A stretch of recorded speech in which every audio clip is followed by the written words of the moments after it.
my younger sister got engaged to my abusive ex-husband. My parents defended her and abandoned me.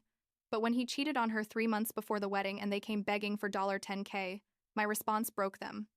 I'm 34 years old, work as a project manager at a tech company, and make more money than I ever thought I'd have when I was in my 20s. I live in a beautiful city, 6 hours from where I grew up, have an amazing apartment with a view of the park, and I'm dating someone who treats me like I'm worth something. The thing is, to get here, I had to completely cut off my family.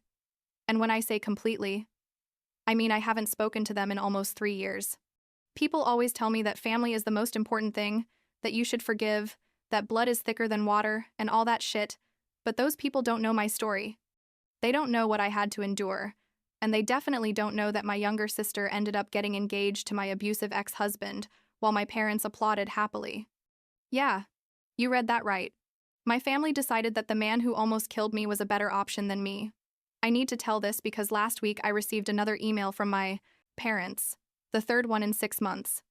And I finally realized they're never going to change. But let's start from the beginning, because to understand how fucked up this situation is, you need to know who Eric was and what he did to me during those years of marriage.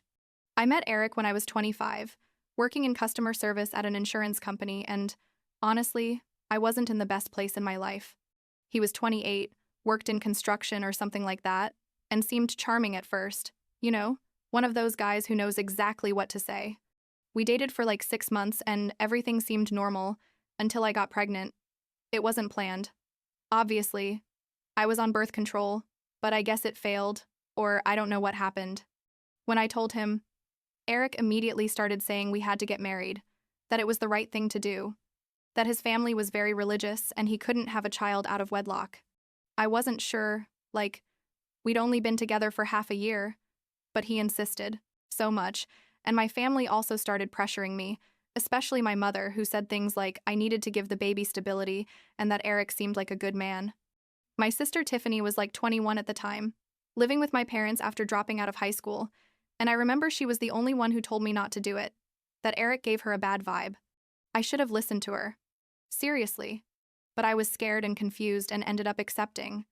We got married in a small ceremony, nothing fancy, basically at the courthouse. And that's when my 4-year nightmare began. Things went bad almost immediately after the wedding. Eric started going out more, coming home late, smelling like alcohol and saying he'd been with his friends. He started gambling. Not much at first, but enough for me to notice money was missing from our joint account. I was like 3 months pregnant, working full-time because he had started missing work and basically supporting everything. I'd ask him what was going on and he'd say the pregnancy stressed him out, that he needed time to adjust, and I like an idiot believed him because I wanted to believe things were going to get better. Spoiler alert, they didn't get better. They got 1,000 times worse. When I was 5 months pregnant, I lost the baby. It was a Saturday morning. I started bleeding heavily and had horrible pains in my stomach, and I begged Eric to take me to the hospital. He was playing video games in the living room, hadn't showered in like 3 days, and told me I was exaggerating, that it was probably normal for pregnancy. I had to call my neighbor, Mrs. Martinez, who lived in the apartment next door, and she was the one who took me to the emergency room. By the time we got there, it was too late. I had lost too much blood. The doctors told me I'd had a miscarriage, that there was nothing they could do, and there I was, alone in that hospital bed, without my husband because he wasn't even answering his phone. Eric showed up like 5 hours later, when they were already discharging me, and the first thing he did was yell at me in the hospital parking lot. He told me it was my fault, that I must have done something wrong, that if I had rested more or eaten better, the baby would be alive. I was devastated, physically and emotionally, and this son of a bitch was blaming me for something I couldn't even control. That night, I cried until I had no tears left, and I think something in me died along with that baby. I should have left him right there. I should have packed my things and left, but I didn't. I don't know why. I think part of me thought things were going to get better, that this was just a rough patch. Things didn't get better. Eric lost his job like 2 months after the miscarriage, and he just stopped looking for another one. He stayed home all day playing video games, eating what I bought with my salary, and when I got home from work, the house was a disaster. I'd ask him to at least clean or cook something since he wasn't working, and he'd get furious, say I was emasculating him, that a real wife wouldn't complain to her husband. I worked from 8 in the morning to 6 in the evening, came home tired, had to clean, cook, and put up with his tantrums when there wasn't enough food or when I asked him to contribute somehow. We lived like that for like a year and a half, and honestly, I don't know how I survived. The pressure was too much. I was paying for everything: the rent, utilities, food, and on top of that, Eric had started spending money on online gambling without me knowing. One day I checked our bank account, and like $1,000 were missing. When I confronted him, he pushed me against the wall and told me to shut up, that it was his money too. That was the first time he laid hands on me, but it wasn't the last. It started being more frequent. A push here, a hair pull there. Nothing that left very obvious marks, but enough to keep me scared. I started having panic attacks, couldn't sleep, lost like 15 pounds because I couldn't eat from the stress, and all the time I thought about disappearing. I tried to take my own life twice during that marriage. The first time I took a bottle of sleeping pills, but I threw it all up before they took effect. Eric didn't even notice because he was asleep on the couch. The second time I tried to cut my wrists in the bathtub, but I couldn't do it. I sat there with the razor in my hand crying for hours until I fell asleep from exhaustion. I never told anyone about the suicide attempts, not even my parents, because I felt so ashamed of having gotten to that point. Looking back, I should have asked for help. I should have told someone what was happening. But I was so deep in that darkness that I couldn't see a way out. Finally, after almost 4 years of marriage, I gathered the courage to ask him for a divorce. I had been secretly saving money, putting aside cash from my salary little by little in an account he didn't know about, and I thought I had enough to leave. I told him on a Wednesday night. I remember it was Wednesday because that day I always worked late. I got home around 9 at night and he was in the living room with his friends drinking beer and playing cards. I waited for them to leave and told him, "Eric, I want a divorce. This isn't working and I need to move on with my life." The expression on his face changed instantly, went from surprise to a rage I had never seen before. He grabbed me by the neck and threw me against the dining room table. I felt like I couldn't breathe. I saw black dots floating in my vision, and the only thing I thought was that he was going to kill me right there. He hit me in the face, in the ribs, in the back, and when I tried to defend myself, he twisted my arm so hard I thought he'd broken it. He dragged me to the bedroom and locked me in. And all night I heard him pacing outside the door, screaming that if I tried to leave him, he was going to kill me, that no one else would want me, that I was nothing without him. I had my phone with me because it was in my pocket, but I was so terrified that I didn't dare call anyone thinking he would hear and things would get worse. The next day, Eric left to buy more beer or something. I'm not sure. But he left the bedroom door open. I was a mess, had a black eye, split lip, and everything hurt, but I knew this was my only chance to escape. I dragged myself to the apartment door, went down the stairs as fast as I could, and knocked on Mrs. Martinez's door. She saw me and screamed, pulled me into her house, and called the police immediately. I don't remember much of what happened after, just that paramedics came.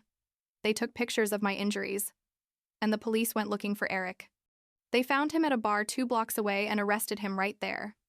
Eric spent 1 night in jail and then got out on bail. The court ordered him to take anger management classes and keep a restraining order. He couldn't come within 100 meters of me. The divorce was finalized like 6 months later. It was relatively quick because we didn't have property or children or anything to divide. I kept my car and my stuff. He kept his credit card debt and his problems. I never saw him again after that last night. And honestly, I hoped never to hear about him again in my life. Naive of me, right? After the divorce, I decided to start completely over. I applied for jobs in other cities, got a position as a project analyst at a software company 6 hours from where I lived, and moved without telling anyone except my parents and Tiffany. The first few months were tough. I was basically alone in a new city without knowing anyone, but it was the best decision I could have made. I started therapy, focused on my work, and little by little I rebuilt my life. 2 years later, I had a nice apartment, a promotion to project manager, and finally felt like a normal person again. I started dating someone. Nothing serious yet, but someone who treated me well. And for the first time in years, I felt happy. I kept regular contact with my family, called my parents like twice a month, sent them money because they were already retired and pensions in this country are a joke. My dad is like 67 years old, my mom's 65, and between the two of them, they received maybe $1,000 a month in pension, so I sent them another $500 to help with their expenses.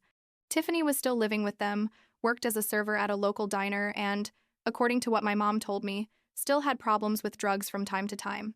I tried not to judge. Everyone has their problems, but I worried that she never seemed to want to improve her situation. Anyway, I thought everything was fine, that my life was finally in order, until like 3 years ago, I received a video call from my parents. It was a Sunday afternoon. I remember I was making dinner when my phone rang. I answered, and there were my parents sitting in their living room. They looked nervous, and my mom started with that tone she uses when she has to tell you something you're not going to like. "Honey, we need to tell you something, and please don't get mad until we finish explaining." My heart was already starting to race because I knew that whatever they were going to tell me was going to be bad. My dad cleared his throat and said, "Your sister Tiffany is getting married." I was confused. Like, okay, and that's bad, why? But then my mom dropped the bomb. "She's going to marry Eric." I thought I had heard wrong. Eric? My Eric? The Eric who almost killed me? The Eric I divorced 2 years ago? "No," they said, as if that made the situation less horrible. They met like 6 months ago at the diner where Tiffany works. He started going often, they became friends, and things progressed from there. "They're in love," my mom said, "and Tiffany is very happy." I stood there in my kitchen, unable to process what they were telling me.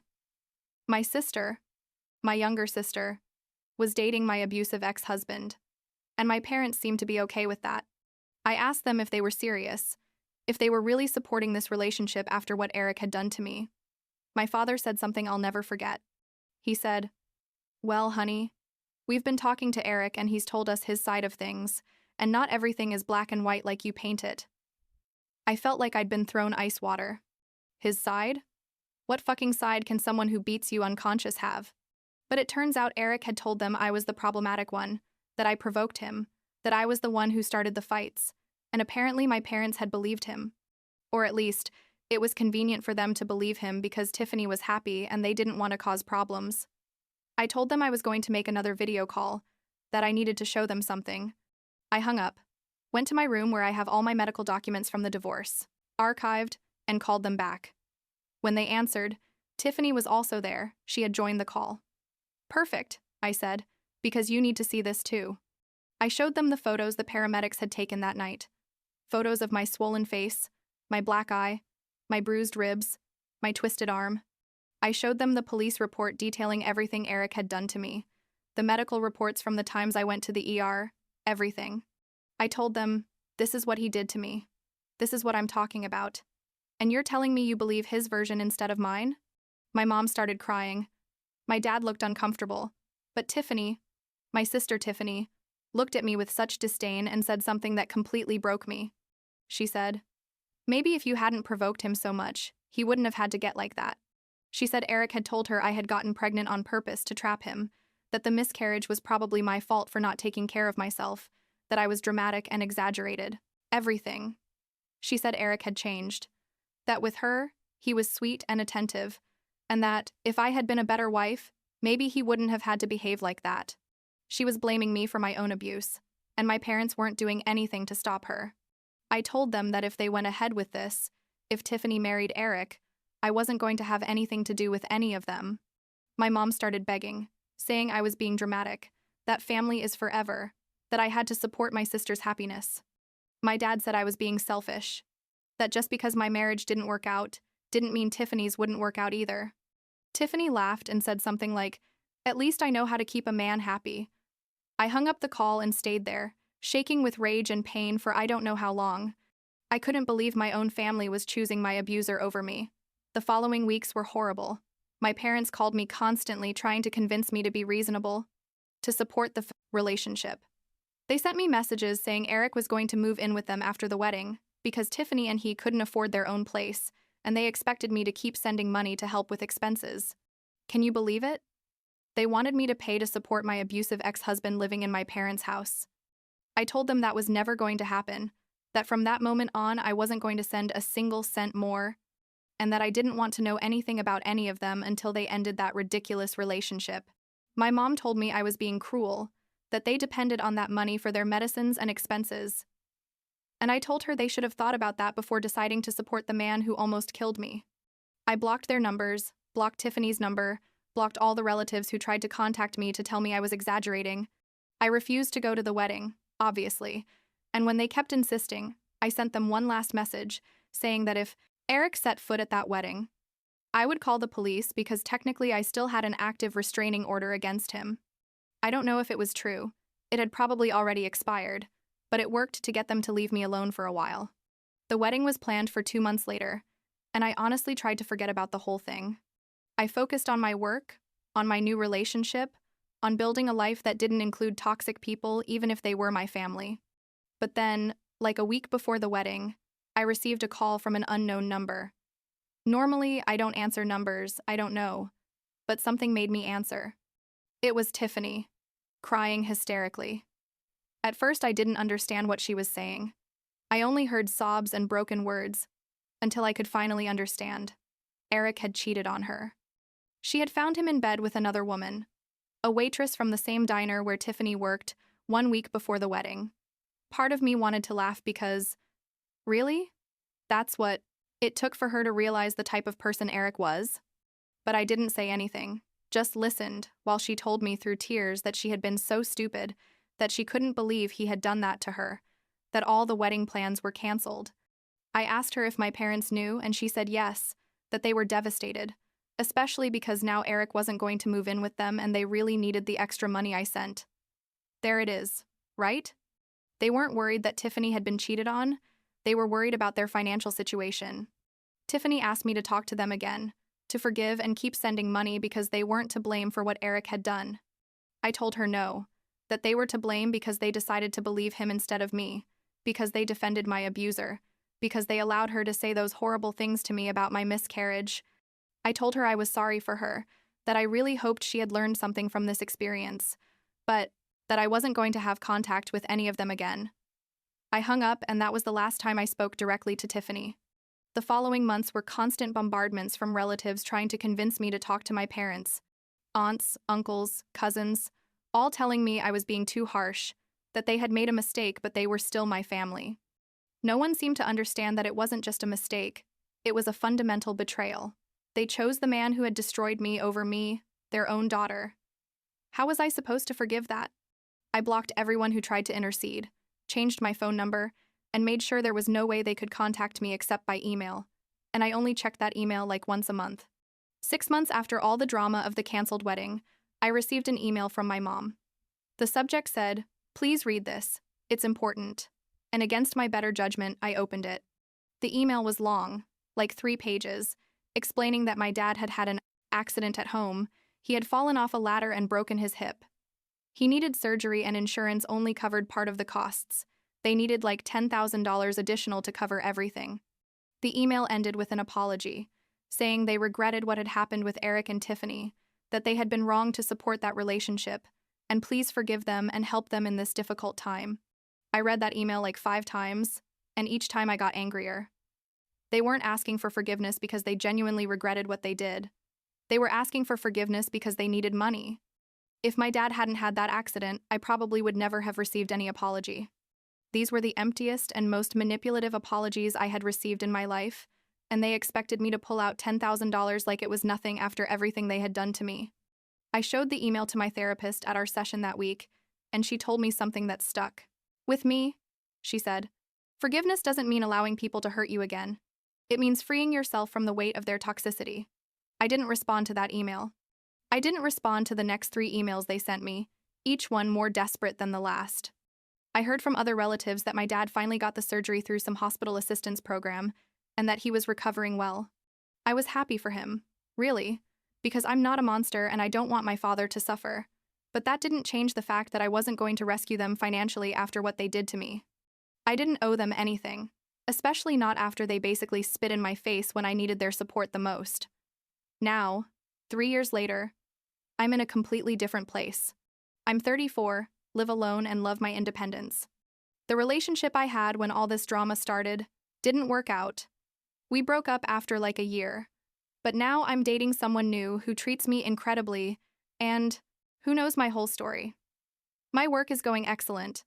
I just got another promotion last month, and I'm considering buying my first condo.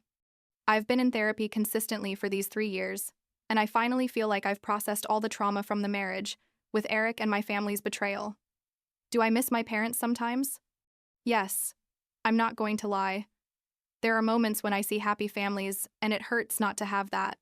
But then I remember that my family was never really one of the happy families, and that I'm better off without that kind of toxicity in my life. My therapist says that sometimes the family you choose is more important than the family you're born into, and I think she's right. I've built my own support network here. Friends who have become family, people who value and respect me. I don't know what happened with Eric after everything. I heard through the grapevine that he got a job at some factory and lives with a friend, but honestly, I don't care. That part of my life is closed and I have no intention of opening it again. Tiffany is still living with my parents as far as I know, still working at the diner, and I wonder if she ever thinks about the horrible things she said to me. Probably not. People like that rarely reflect on their behavior. Last week, I received the third email from my parents. In the last 6 months. This one said my grandmother was sick and wanted to see me before she died. I don't know if it's true or just another manipulation tactic, but either way, I'm not going to respond. I've learned that every time I lower my guard even a little bit, toxic people find a way to get back into your life and cause more damage. I can't allow that. Not after all the work I've done to heal. Sometimes people ask me if I'll ever forgive my family, if there's any circumstance in which I'd talk to them again. The truth is, I don't know. Part of me wants to believe that someday they could give me a genuine apology, acknowledge the harm they caused without asking for anything in return, but I'm not sure that's going to happen. And even if it did, I'm not sure it would change anything. Forgiveness doesn't mean forgetting, and it definitely doesn't mean allowing the same people to hurt you again. What I do know is that I'm fine the way I am. I'm building a life that makes me happy, surrounded by people who value me, doing work that satisfies me. I don't need my parents' approval or my sister's presence to feel complete. For the first time in my life, I feel at peace, and that's something I'm not willing to sacrifice for anyone, not even for family.